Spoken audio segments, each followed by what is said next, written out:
It is Thursday, June 12th, and I have not started my vlog-style monthly reading wrap-up. So these are videos that I do every month, and I try to talk about the books that I've read throughout the month as close to when I've read them as I can. Obviously, sometimes that doesn't work out. I didn't read a ton in the beginning, in the first like 2 weeks of the month yet, so we have a few books to get through, but not as many as there could have been. I try to talk for only about 5 minutes about each book, tell you something about the book, tell you if I like them, tell you if I think you should read them too. The first book that I finished this month was Frankenstein by Jeanette Winterson. I have never read any Jeanette Winterson before. This is the first of her books that I have read, but she is very well known for writing, I think, Orange is Not the Only Fruit and a few other like queer memoirs and talking about her life, but she also writes fiction, and this is a fictional book based on, you guessed it, Frankenstein. So this follows Mary Shelley as she is writing Frankenstein, as she is with Byron and her husband on the trip where she writes Frankenstein, and it's her talking about that and then her life. So that's like kind of the beginning of this book. There's also a like future part where a scientist, Victor Stein, a scientist and professor, is working through his experiments to create life. The life that he's creating is less like a life of its own, but like a way to continue your life so that you could transfer your consciousness and yourself into a body and then continue to live forever. So he has a young friend, Rye, who is along with him for the ride, and you see those sections from Rye's perspective. And Rye is trans, so Rye has transformed their body to be what it is and to continue life the way that they want to continue it. So Victor sees this as a metaphor, but also as hope for his endeavors. And then it kind of has like a futuristic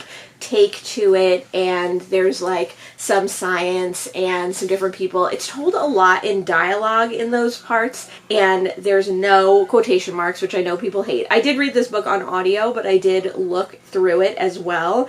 And then there's like interjection parts, so it's just a little bit confusing because there's no quotations, and then because there's also script parts like this and different aspects of the writing. It's a little bit hard on audio to understand exactly what's going on, and even reading it physically, it doesn't make like the absolute most sense. I also think this is a pretty jumbled story because we have the multiple timelines, because we have multiple characters, because we have the Frankenstein themes both being actual Frankenstein because Mary Shelley's writing it, but also the kind of various themes that are happening. I didn't think it 100% worked.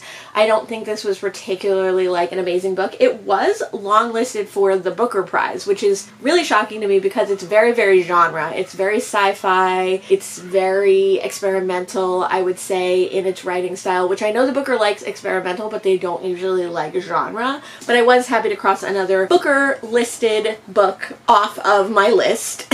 Booker listed list. I was happy to read some Jeanette Winterson. This book reminded me a lot of Ungirls, which I recently read. That was by Lauren Bukes. That was a short story having to do with AI robotic sex workers, like android sex workers. It also reminded me a lot of The Ones We're Meant to Find by Joan He. That was a sci-fi book that I read a few years ago about two sisters and about AI and prolonging your life through technological means. I think part of the reason that Frankenstein reminded me of The Ones We're Meant to Find is because it felt very YA. This is an adult novel as far as I can tell, but like it felt very YA. The characters felt very young. They were written very young. There is like a very graphic sexual assault scene in here kind of out of nowhere, so be warned for that. But like on the whole, it just felt like cluttered and not the most well formulated book, but it was interesting, and it definitely provided some food for thought. The next book that I finished in June, I also read on audio, and that was The Lady's Guide to Celestial Mechanics by Olivia Waite. This is a queer Regency romance about a young woman who helps her father in his astrological science She is very adept at this. She becomes like a better astrologer than astronomer, a better astronomer, not astrology, astronomy, astronomic calculations and stuff. She becomes much better at it than he is. And in the later part of his life, she actually like basically takes over doing everything. He's already kind of a recluse, so he's not doing anything other than corresponding with the people. So she just takes over basically his whole operation. But when he passes away, she realizes that she really can't like live without this. This is what her passion is and she loves it, but she's not going to be taken seriously as a woman. So she looks for one of his contacts who happens to be a woman, the wife of a man who passed away, who was very high up in the sciences and who really respected her father's work. That person passed away, but the wife has kind of carried on his legacy and his work. So she goes to the wife hoping that the wife can help her kind of integrate into this male-focused science society. And at the same time, we learn that our main character is a lesbian and she loves women, and she starts to develop a crush on this older patron as they get to know each other. So it's the story of her fighting for her right to do sciences, and then also for her kind of fighting for this woman's affection and love. It was very sweet. It was very nice. I liked it. I thought it was, you know, heartwarming and good that there was that kind of woman forward centric message, and I thought it was an interesting take on the female romance at that time, because our main character is like proud, and she's not out. She knows she can't be fully out, but she's like proud of her experiences with women, and she's been in love before. And then we see her with this older woman, I think her name is Catherine, teaching this woman what our young main character Lucy knows about love and life and being yourself. And it's very sweet. This is like kind of the second queer Regency romance that I've read. I also read A Lady for a Duke by Alexis Hall. I love that book. I loved it, loved it, loved it. I thought it was much better than this book in many respects, but I also realized that one of the reasons that I love A Lady for a Duke and didn't love this was because A Lady for a Duke has a lot of pining in it. And I don't always love pining in romances, but I think in Regency romances and queer Regency romances, like I want that like pining, I want that development of like love. This had a lot more to do with like the development of each person in their personality and in their profession, whereas I want the teaching, I want the love, I want the pining, I want the, you know, oh, I can't be with her because maybe she's straight or like whatever. I want that kind of vibe in my romance, at least in my Regency romance. But I really enjoyed this one, and I would read more queer Olivia Waite. I don't know if they have more books that are not queer or are queer or what. I would read more. The next book that I read in June was Network Effect, which is the Murderbot Diaries number 5. So I read the first 4 Murderbot Diaries a few years ago. When I first read All Systems Red, which is the first Murderbot, I didn't love it like the way people love this series. Like, this is a beloved booktube series, and I did really enjoy it, and I liked Murderbot's character and personality, but I wasn't like blown away by the first book. But upon reading 4 more books in the series, I really think that the strength of this series is the growth of character that Murderbot goes through and the development of friendship and self-identity that Murderbot goes through. So All Systems Red, which is the first in the Murderbot series, is a novella. The first 4 books are all novellas, and we follow Murderbot. That's Murderbot's own name. Murderbot is a sec unit, which is like a security unit, and their main task is to be owned by a greater, larger company and then be sent out on missions to protect humans. Sec units are like non-autonomous killing machines, essentially, but they also have risk assessment and other skills. But Murderbot has hacked their controls and now is not owned by the company. Murderbot does continue to work for the company, and as they do, they meet various people and other entities that help them along the way in their journey of self-discovery. So Murderbot is really learning who they are as a person.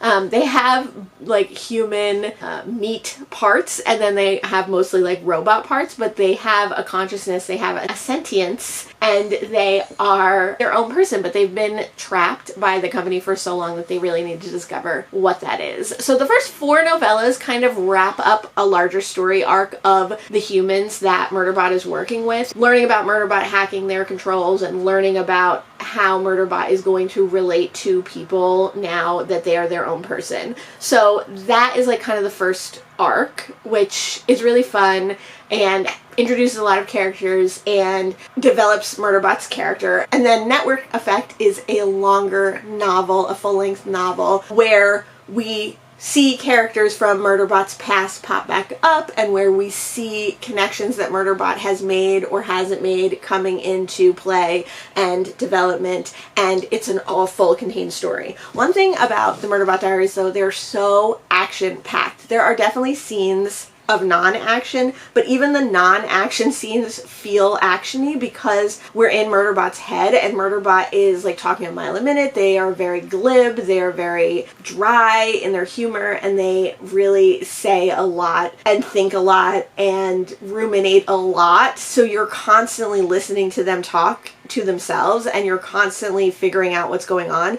But then on top of that, there's all this action, like fighting and technology and like all these things going on. This novel especially never stopped the entire time. Like start to finish, it was like action, action, action, action. And there's some like revelations, and there's some sad things that happen, some happy things that happen. Overall, I really enjoyed it, and I definitely look forward to reading the next 2 books. The next book is another novella, and then the next book after that is like a short novel. So it's like in between a novella and a novel. And then I don't know if Martha Wells, the author of the Murderbot Diaries, is going to make more books after that. But it was fun to be back in Murderbot's world, and it was fun to read their further adventures. The next book that I finished in June was From Here to the Great Unknown, which is a memoir by Lisa Marie Presley, and then her daughter Riley Keough helped write this. So Lisa Marie Presley is the daughter of Elvis. This is a memoir that she stopped and started many times, and then finally, several months before Lisa Marie passed away, she asked her daughter to help her. Unfortunately, they weren't able to work on the memoir before Lisa Marie died, so Riley Keough kind of takes up this memoir and finishes it for her mom. This is the story of Lisa Marie Presley's life, so it definitely starts a lot with her father, Elvis, and their relationship and her time growing up in Graceland and her relationship with her mother, Priscilla Presley, how she felt about that. And then it does go on to like the loves of Lisa Marie's life. It goes on to having her children. It goes on to her relationship with Michael Jackson, etc., right up until like literally like days or weeks before her death. For multiple reasons, this is not a complete memoir before Riley got her hands on it, and I would say it's still not a complete memoir after she got her hands on it. So Lisa Marie is in a different font and Riley's in a different font, so we will see areas where Lisa Marie has written something, has been interviewed. They're mostly all interviews, like not her actual writing, and then Riley will cut in with like her experience or what her mother's told her, and so it's told in all these like little vignettes and little blurbs from both women about the events that Lisa Marie is talking about, or the events that were going on in Lisa Marie's life according to Riley. It was an interesting idea for a memoir, and it was very, very, very quick to get through. I mean, the font is huge, the book is short, and because it's told in these vignettes, it was very quick to read. I read it because I'm not much of a celebrity memoir person, but I read it because I grew up listening to Elvis. My grandmother loved Elvis. My brother loves Elvis. And I thought this might be an interesting one to read and see if it would be good for my brother. I don't think he'd be interested in this because it's not really about Elvis, which makes sense. It's about Lisa Marie. But I thought maybe there would be more cohesive thoughts about her growing up with Elvis. But there's no cohesive thoughts in this memoir at all. Lisa Marie, I think, was drug-addled and old and dying when she spoke a lot of this, so it doesn't make a lot of sense. Like, there's no cohesive thoughts, there's no through thread other than her life, there's no editing really that you can tell. Obviously it was edited for content and for understandability, but you could only take what you could get, you know? And the thing with Lisa Marie is that she had been addicted when she was younger, she was addicted when she was older, she did die of a lot of complications from those addictions. It's a sad story, and I think she was in a sad state. She was also in a really heavy state of grief for basically her entire life, but especially towards the end of her life because of the death of her son.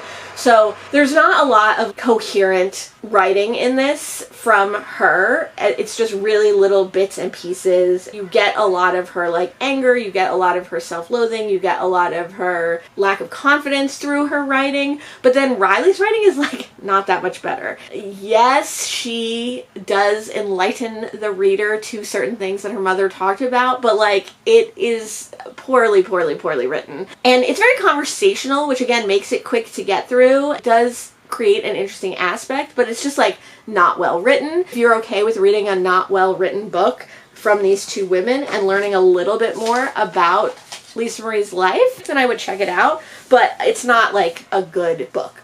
Also, I got the impression from this book that there was a rose-tinted glasses look at a lot of things. Even the negative things, I think, were looked at in a very soft and good light for Lisa Marie, and especially for Riley, I think, also in some cases. So it's like, I don't know how much of this is really true. It definitely seemed like an homage to Riley's mother and Lisa Marie to her life and the people in her life. But like, was it entirely accurate? Was it entirely honest? I don't think so. The next book that I finished in June was Ruby Fruit Jungle by Rita Mae Brown. This is a queer classic, and I've had it on my shelves for quite a while, and I can't believe I haven't gotten to it. It's pretty short. I read this one on audio, and the audiobook is read by Anna Paquin.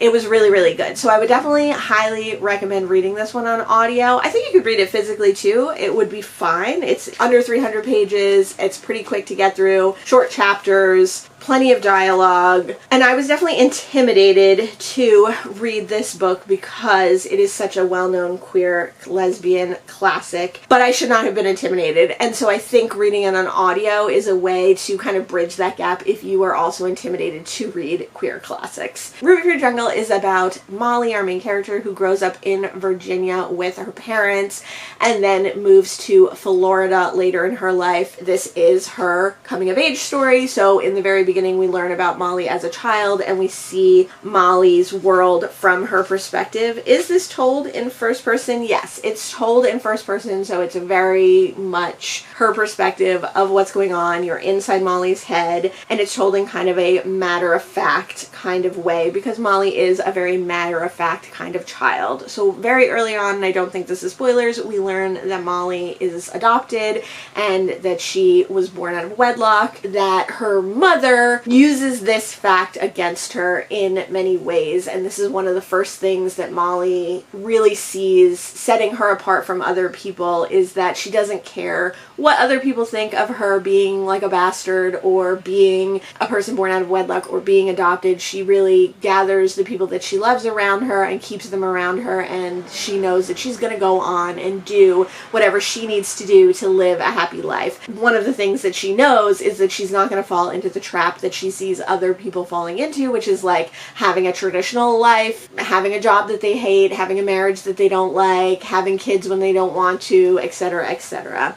And then also early on in this book we see Molly having her first sexual awakenings, especially with other girls, and we follow Molly from the time when she's like 5 or 6, 7 or 8, all the way through to her adulthood when she is in school, in college, and how her life has gone and what's gone on in her life and what she cherishes in her life and what she leaves behind that's unneeded. So it's very much her coming of age story and her story of finding herself and gathering the people around her who acknowledge who she is, her lesbian life, her love of women, and her love of being herself. So it was a really fun book and a really good book. There's nothing too horrible in this book. I really thought that this one would be one that would have like really graphic scenes. There's some stuff, bad stuff that happens to Molly and bad stuff that happens to people that she loves. But really it's like a love story of growing up and finding the people that you love. And it wasn't as like harsh and horrible as I thought it could be. I'm always worried with books like these and with books in general I'm so oversensitive to violence against women, violence against queer people, violence against people of color, violence against marginalized people. I'm so worried about it constantly in the world and in life that when I read a book, sometimes it ruins my enjoyment because I'm just waiting for a super graphic scene or a super violent scene or something horrible to happen or, you know, people to be abused. And that didn't really happen in this book. Like, there is bad things, like I said, that happen, but it's not that horrible, devastating thing. It's really a hopeful story and at its heart, a story of queer joy, which I really appreciate. This book reminded me a lot of Ellen Foster. It reminded me a lot of Annie John. It's one of those stories told in first person where you're really inside the head of a young girl as she grows up. So you, at the beginning of the story, are listening to a child, which I don't usually love. It worked better for me in Annie John than it worked in Ellen Foster, and it worked better for me in Ruby Fruit Jungle than it did in Annie John. And I liked the development of the character more. I mean, partly maybe because she's queer as well, so you identify a little bit more with that being a queer person. It didn't bother me as much as some of those. And I think also, even though a good chunk of the beginning of the book is as a child, there is a lot of the book where she's like not a child anymore. So you are growing up with her. And it's very much just that story of her life. I really enjoyed it, and I'm super glad to have read it. Like I said, I thought the audiobook was awesome, so I would definitely highly recommend that one. The next book that I finished in June is Song of Solomon by Toni Morrison. This is the third Toni Morrison that I've read, the third in publicated order, but the fourth time I've read Toni Morrison because I read Sula twice. So I read Sula, which is the second publicated book first, and then I went back, and this year I've read The Bluest Eye, Sula, and now Song of Solomon. So Toni Morrison is a Black American author. She is a modern classic author, and for good reason. Her writing is incredible. It's so captivating. It's so beautiful. It's so relatable and immersive that you don't want to put her down. Like, I love her books. Even The Bluest Eye, which was her first publicated novel, which I also think was the weakest of the three that I've read. You're just really enraptured by these characters and by these people, and I still think about them, and I still think about the characters in Sula, and I'm sure I will still think about the characters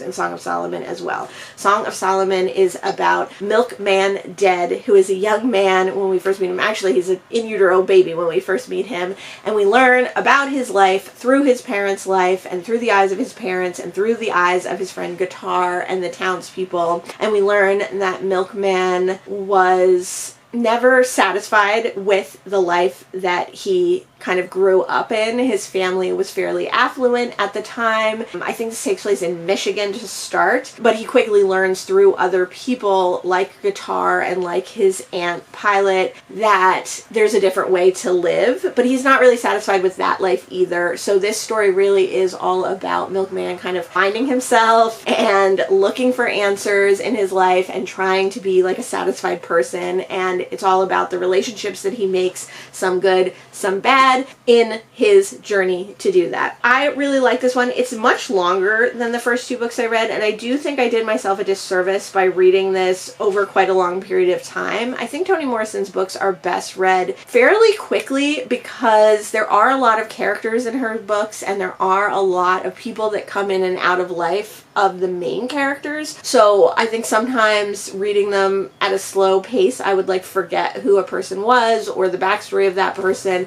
So I think reading them like fairly quickly is a good idea. And you can read them fairly quickly because they're like a quick, good read, and they're, like I said, completely like captivating. In The Bluest Eye and in Sula, the characters did struggle with poverty versus affluence and with the Black experience in America, wider white America, but also in their Black communities, and so that is also a common theme in Song of Solomon. But I think this one delves a little bit more into that and the dissatisfaction and the question of whether that dissatisfaction comes from being apart from your community, whether it comes from within, whether it comes from white oppression. So it was like very interesting. We go from like the 40s, like all the way through to like the 70s in this book, which was also interesting because we do touch on like the civil rights movement, and we do touch on what people are doing to try to balance out the destruction of Black culture and Black people. So it was very, very interesting. I definitely highly recommend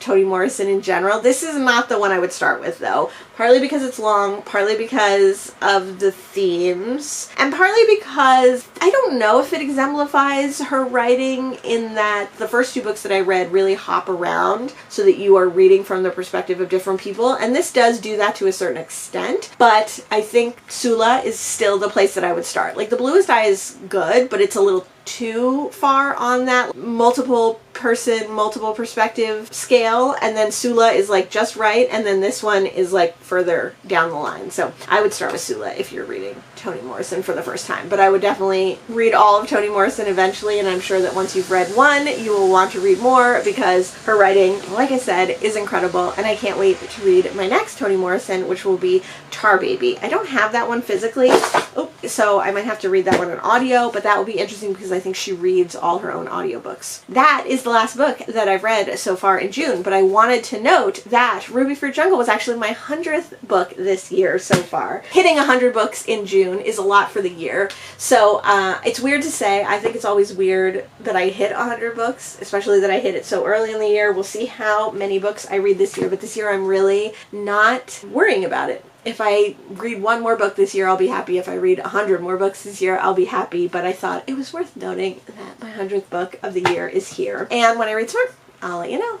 It is June 23rd, and I have read a few more books in June. The next book that I finished in June was The Labyrinth House by Yukito Ayatsuji. This is the third in the House Murders mystery series, which is a Japanese mystery series a la Agatha Christie and other Golden Age mystery writers that was written in the 1980s in Japan, but are now being translated and re-released in America and other English-speaking countries. So I have read the first two in this series, the Decagon House Murders and the Mill House Murders. And this follows our main detective, who is that's not his job, but he does find himself solving mysteries, and he is a great mystery reader, and he has been attracted to these houses that were made by this famous architect where murders and deaths keep happening. So this famous architect designed all these houses around Japan that all have like weird themes. So the Decagon house was, you guessed it, in the shape of a decagon. Our main character goes there, is invited there to, I think, help a friend in that one or something, and then he gets embroiled in this mystery. And then in the Mill House, he's invited to see the last painting of a man who owned the Mill House after this architect created it and went insane. In the Labyrinth House, it is a house all based on the Greek myth of the Minotaur. So it is a house with like a labyrinthine underneath the like main house. So it's like a little house on top and then a big labyrinthine house underneath, with all rooms named after people from that myth and with statuary and different artwork of that myth. In this book, he gets invited there. Our main character, our detective, gets invited there because he knows the author that lived there, who's this like aging author who was really well known for his mystery thriller books, and so he is happy to go and meet this author, and then the author is putting on like kind of a competition for his young proteges, and so we see what happens during this competition from this author. So this one I thought was the least strong out of the three that I've read, and I think the most confusing. I find these books always a little bit confusing because there's a lot of characters in all of them, and because their names are Japanese, because it's a Japanese book, sometimes it's hard for me to distinguish which character is which reading them on audio. I've only ever read these books on audio. I think if I was reading them physically, I would not have this problem, because even if it's a name that I'm unfamiliar with or from a different culture, seeing the name and being able to visualize the name in my mind makes it stick to the character more easily, whereas hearing the name goes like kind of in one ear and out the other. I kind of can keep track of the characters, but I'm not as emotionally connected to them because sometimes I have to like work harder to figure out who's who. And I also think that in this one, there was just a lot of like extraneous stuff with the Minotaur myth that kind of bogged down the story for me. I don't think it was as like exciting to me as the other books. And I think that probably reading 3 of these books, a lot of the same things keep happening,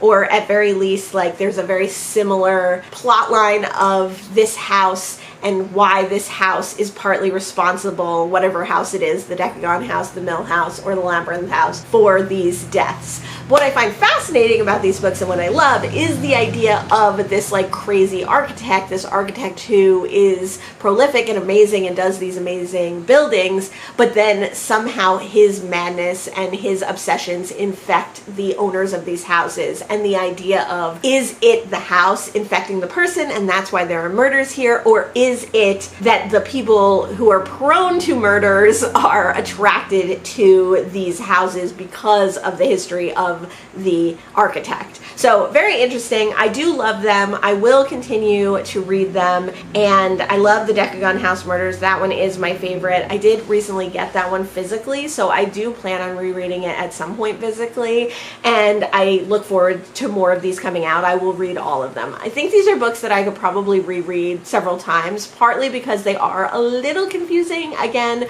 partly just because culturally, partly because I've read a lot of mysteries, partly because they play homage to Golden Age mysteries in a lot of ways, so they feel both familiar, but also maybe a little bit, they get lost in the other things that I know and the other things that I have read. So I could definitely see myself rereading it. I think something that this book tried to do with the Minotaur myth that didn't work for me was something that worked really well in the Decagon House, which was the homage to Golden Age mystery writers. So in the Decagon House, there's a bunch of writers going over to the Decagon House when they know they shouldn't, and they all take on names of the Golden Age mystery writers that they admire and love. And so there's this very tongue-in-cheek, very meta, very self-referential theme of the Golden Age mystery and Golden Age mystery writers. And then I think he kind of tried to do that with the Labyrinth House with the Greek myth, but it just didn't work as well for me.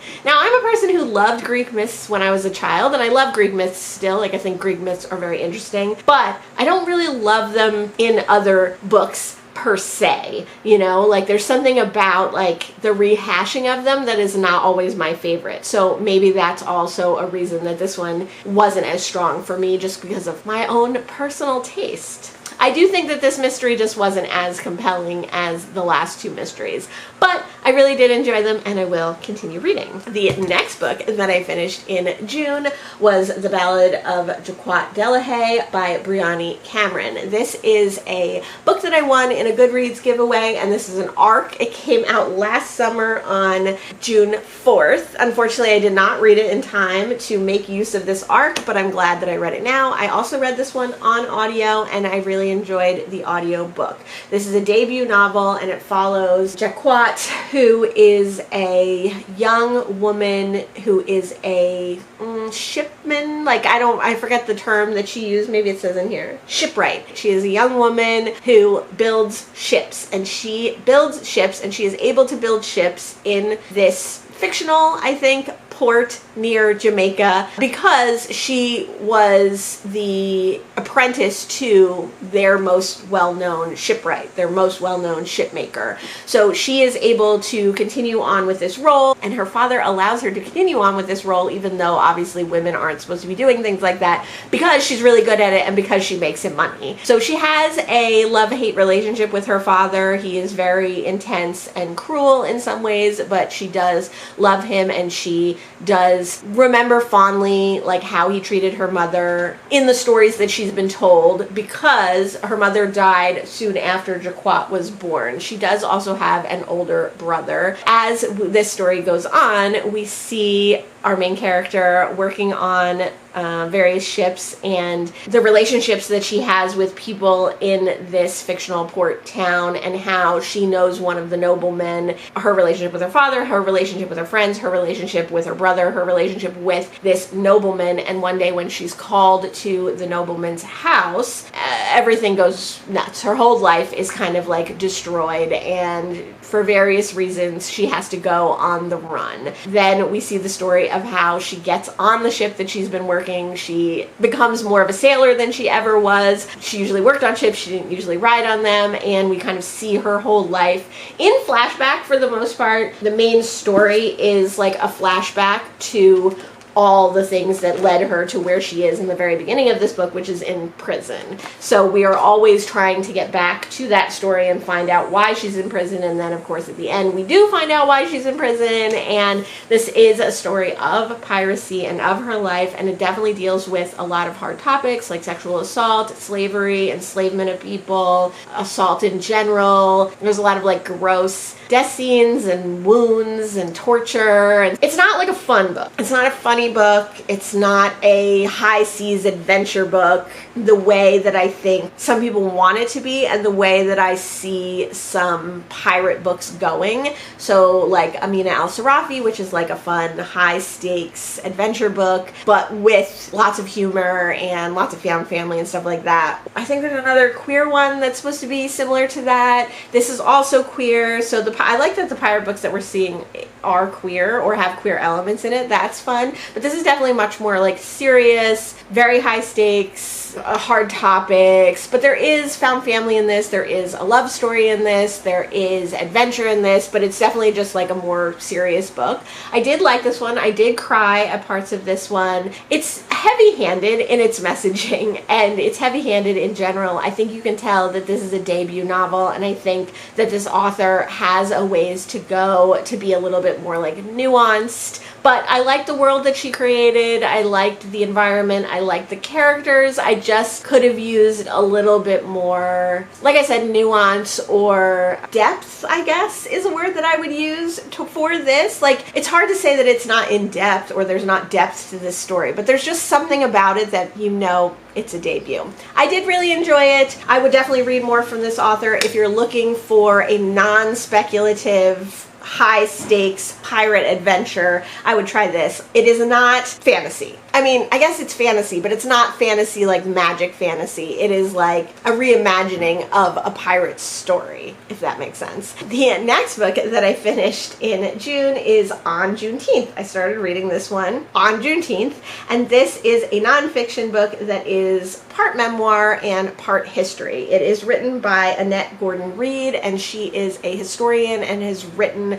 other nonfiction books about, I think, American Black society and people and culture. On Juneteenth is partly the history of Juneteenth, what has become a holiday, Juneteenth. June 19th, 1865 was when people in Texas were told that slavery had ended. So it happened 2 years after the Emancipation Proclamation, and it was the last place in America that slavery was being withheld and that the Southern armies were holding against the Union armies, the Northern armies in the Civil War. And then finally on that day they were told slavery is over, stop being at war, and release all the Black people, the enslaved people that you have, and they are now freed men. That date obviously is important in history, and it became important to Texans. So Reed talks about in her life, in her childhood, what Juneteenth meant and how it was a holiday in Texas, and then later how it became a holiday throughout the US and is now considered a national holiday, is a national holiday that people get to take off for in June.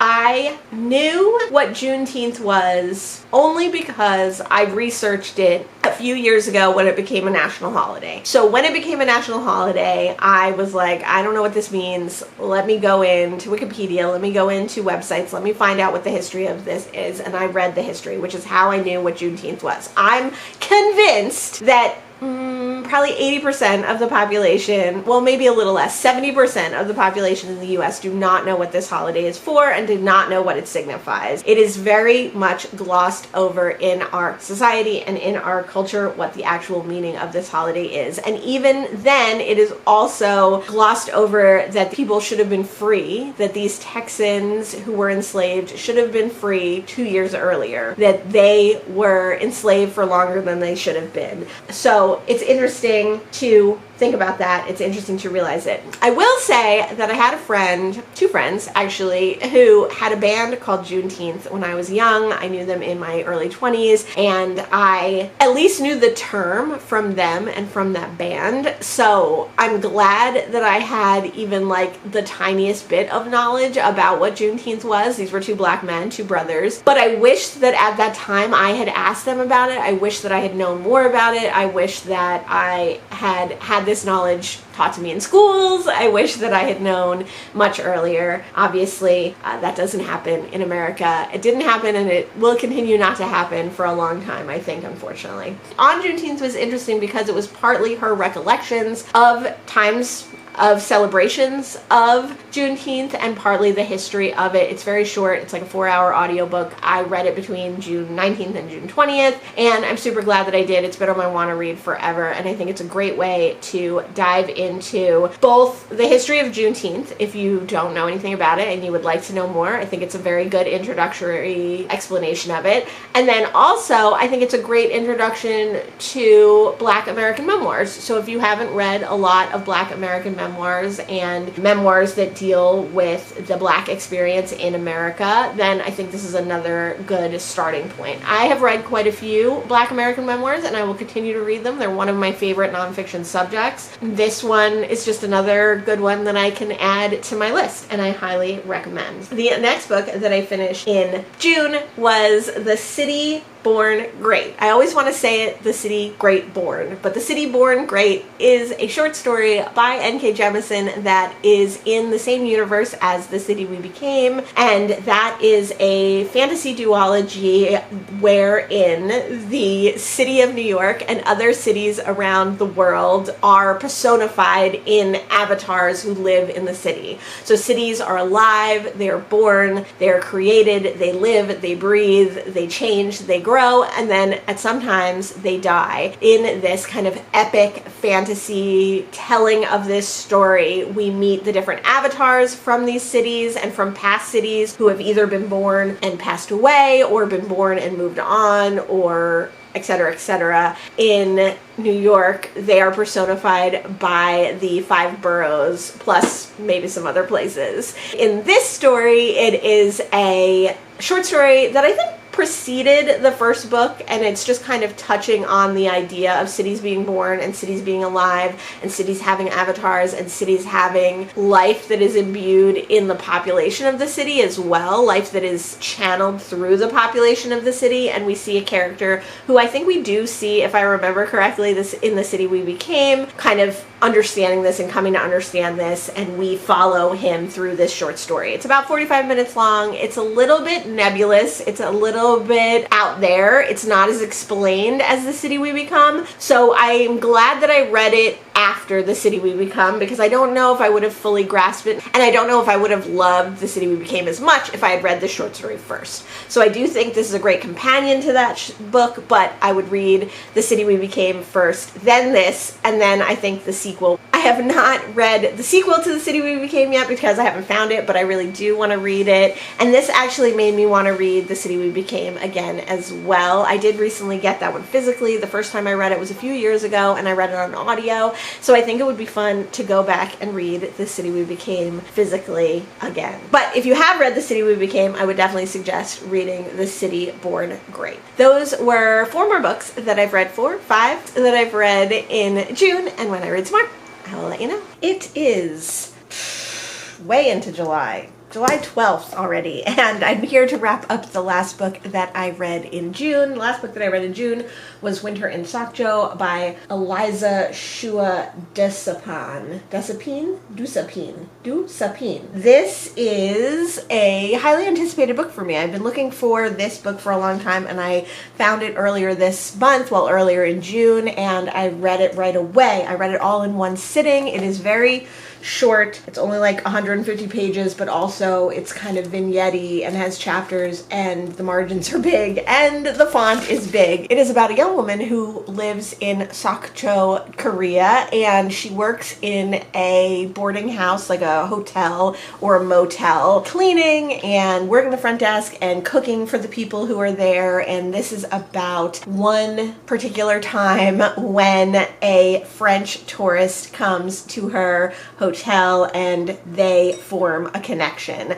Our young woman is French Korean, her father was French, and so this is kind of like a missing connection that she's never been able to form before. So it's about that relationship, and then it's also about her relationship with her mother and how her mother still relies on her heavily and how they still see each other every day. How the young woman went away to university in Seoul but is now back in this small town, and kind of her feelings on that, you know, for good or ill, what that means for her. It was really interesting. It was really short. You don't really need to know more than that. It definitely had a little bit of a twist element to it in some ways, but not in the way that I thought it was going, which was a pleasant surprise. I really loved this one. I've heard mixed things about this. Some people really didn't like it and some people really did. I really liked it. Like I said, super short, easy to read, super fun. Well, I mean, fun to read, not necessarily a fun book, kind of a sad, lonely book, really. But I enjoyed it a lot, and I can't wait to read more by this author. I'm super excited to get to the rest. This was translated by Ananisa Abbas Higgins,